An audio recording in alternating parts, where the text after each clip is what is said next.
맞습니다.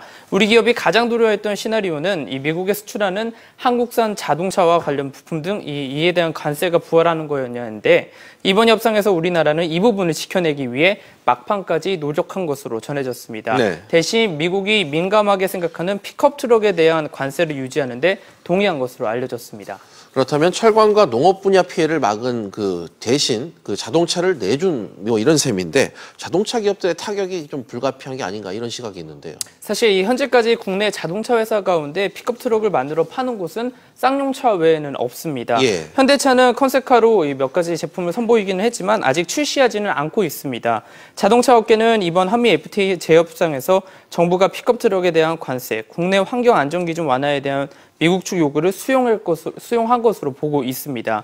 미국은 그동안 자국 업계가 강점을 가진 이 픽업 트럭 시장을 보호하기 위해 내년부터 단계적으로 철폐할 예정이었던 한국산 픽업 트럭에 대한 이 관세 유지를 요구해 왔습니다. 하지만 아직 우리나라가 미국에 수출하는 픽업 트럭 모델이 없어 이 산업 피해 규모가 상대적으로 적은 만큼 이 요구를 이 정부가 받아들였을 가능성이 크다는 분석입니다. 그렇군요.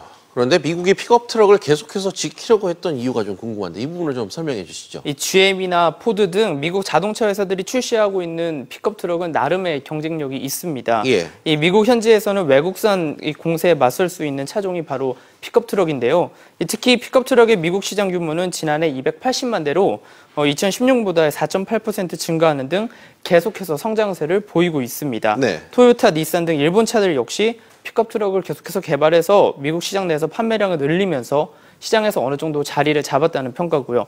다만 이제 현대 기아차는 컨셉카를 선보이긴 했지만 아직 이 준비 단계에 불과합니다. 미국 현지 공장이 아닌 국내에서 생산의 픽업 트럭을 수출해서 관세를 막게 된다면 가격 경쟁력이 떨어져 픽업 트럭 사업성이 크게 위축될 수 있습니다. 하지만 사실 픽업 트럭이 우리나라 자동차 회사들의 주력 차종은 아니기 때문에 당장은 큰 타격은 없을 것으로 보입니다.